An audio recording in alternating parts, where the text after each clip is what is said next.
Kalian sekarang pasti lagi mager banget kan? Daripada baringan gak jelas, mending lakukan hal yang bermanfaat aja yuk.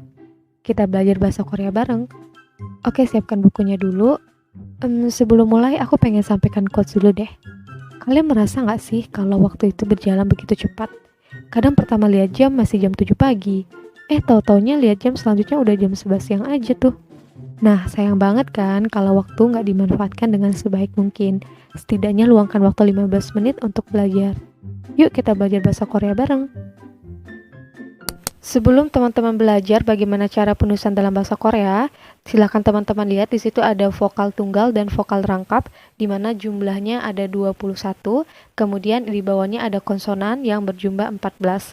Silakan teman-teman pahami dulu atau silakan dicatat dulu hurufnya, vokal dan konsonan itu, kemudian kita akan masuk bagaimana cara penulisan dalam bahasa Korea.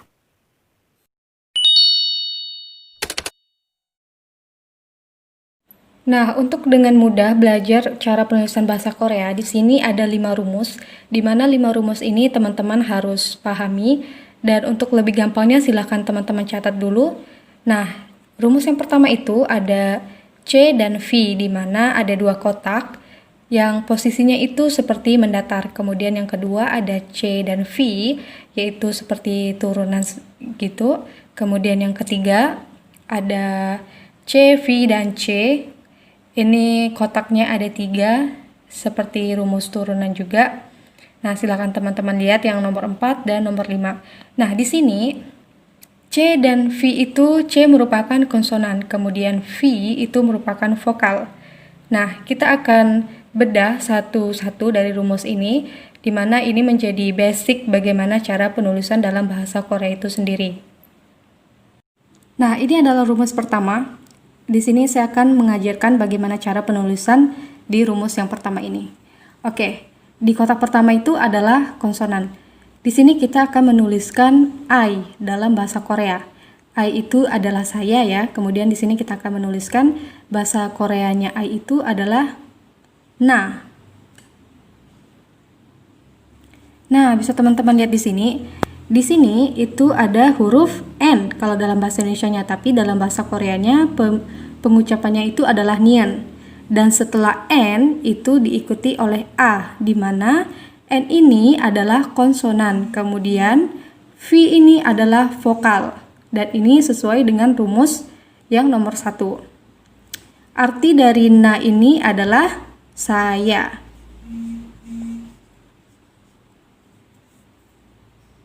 Oke, sekarang kita masuk pada rumus yang kedua.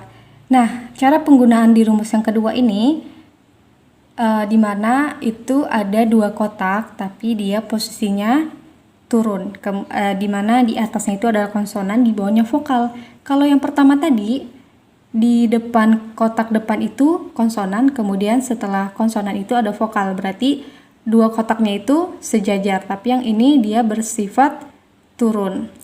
Nah, bagaimana cara penggunaannya? Oke, di sini saya kasih contoh ya.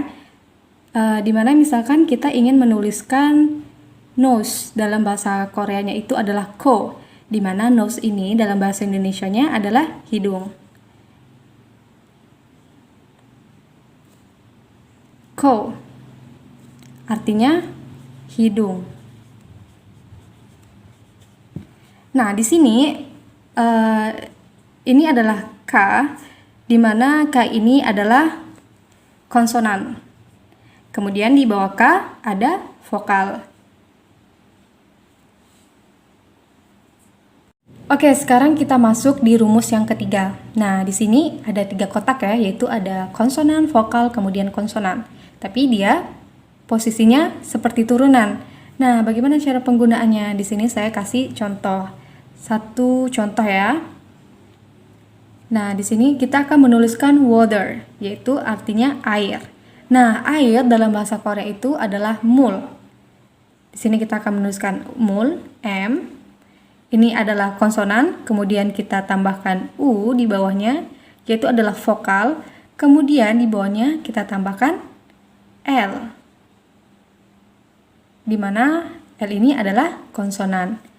Artinya water atau air. Nah, kemudian itu ada rumus selanjutnya yaitu yang nomor 4. Di sini bisa teman-teman lihat itu ada 3 kotak di mana konsonannya di bawah ya. Jadi di mana di dalam bahasa Korea ini ada kosakata yang penulisannya konsonan, kemudian diikuti vokal, kemudian di bawahnya ditutup dengan konsonan. Nah, salah satu kosakatanya itu adalah cek, di mana artinya buku. Nah, di mana ini yang pertama ini adalah konsonan, kemudian setelah konsonan itu di sampingnya diikuti oleh vokal dan ditutup dengan konsonan di bawahnya. Yang berarti adalah book atau buku.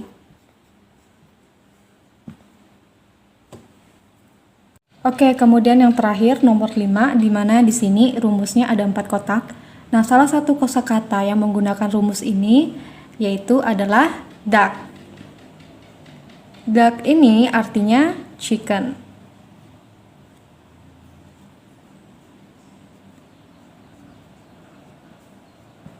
Nah, teman-teman bisa lihat di sini yaitu ini adalah kalau misalkan dalam bahasa Indonesianya kita eja seperti D, kemudian setelah D itu ada A, di mana A ini adalah vokal. Kemudian di bawah D sama A ini itu ada L dan K, yaitu merupakan konsonan. Sesuai dengan rumus ini ya. Nah, dari kelima rumus tadi itu menghasilkan 5 kosakata.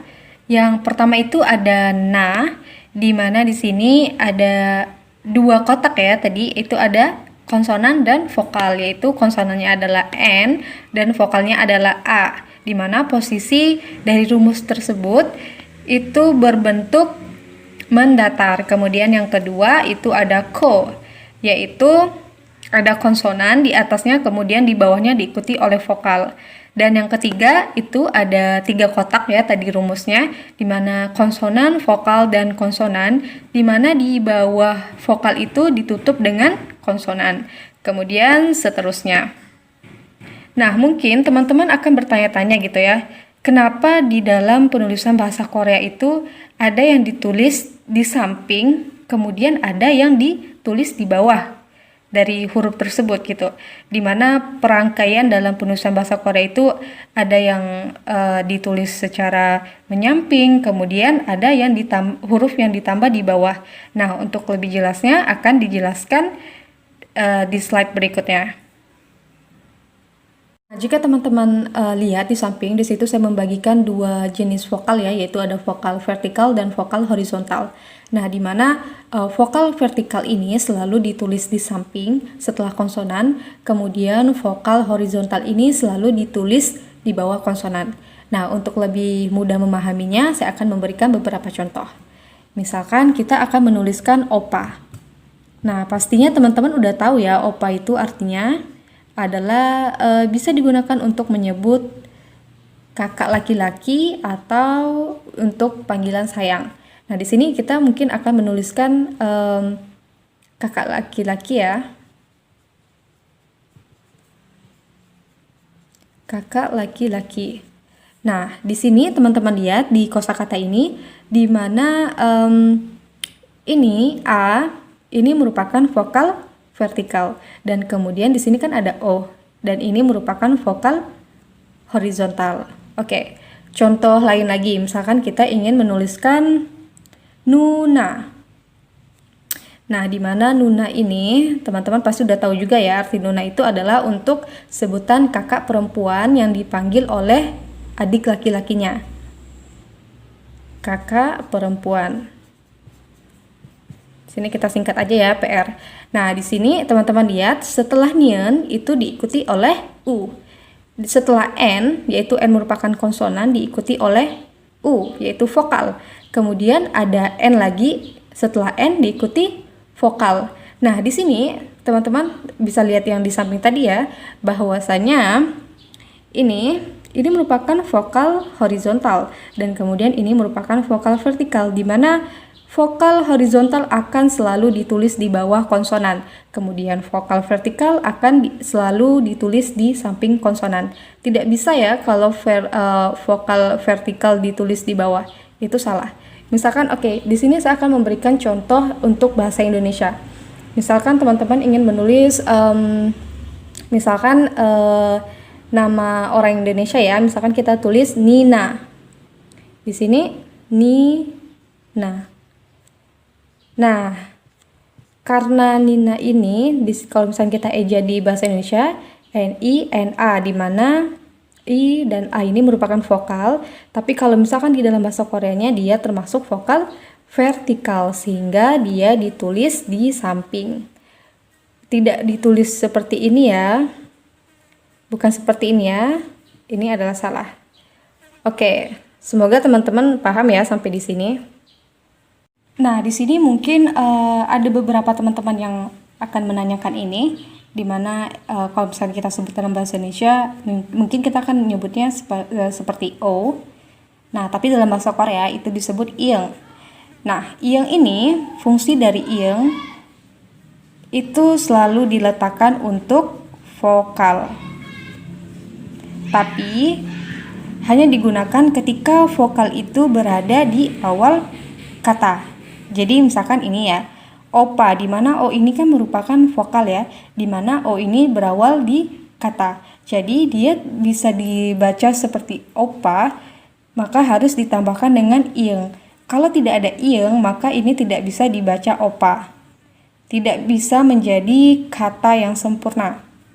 Oke, contoh lain lagi, misalkan kita ingin menuliskan oma. Oma dalam bahasa Koreanya teman-teman pasti udah tahu ya, di drama Korea, yaitu adalah ibu. Nah, di sini teman-teman melihat ada ieng lagi nih. Kenapa ieng ditambah?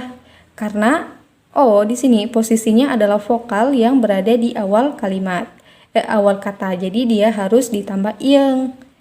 Oke, seperti ini ya. Nah, untuk perbandingannya di sini teman-teman melihat ada vokal lagi, tetapi di sini posisi dari vokal A itu dia didahuluin oleh konsonan, sehingga dia tidak perlu ditambah ieng.